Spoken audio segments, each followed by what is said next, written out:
Romanino.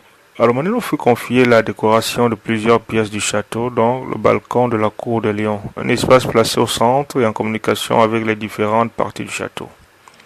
Il réalisa dans cet espace de la galerie un ensemble pictural, dont le reçu habilement représenté dans le tableau de la voûte, le voile triangulaire, les pendentifs et les lunettes. C'est l'une des séries de peintures les plus belles et originales de la Renaissance.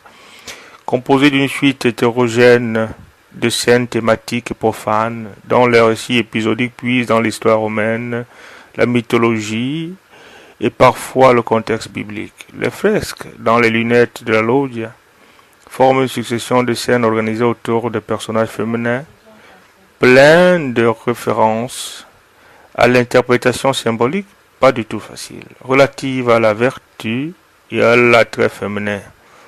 On peut y voir l'histoire de Judith et Holoferne, un concert de flûte, la mise à mort de Virginie et le suicide de Lucrèce par Tite-Live, la représentation de Trois Grâces, le suicide de Cléopâtre raconté par Plutarque, le récit de Samson et Dalila, la représentation de Vénus et Cupidon.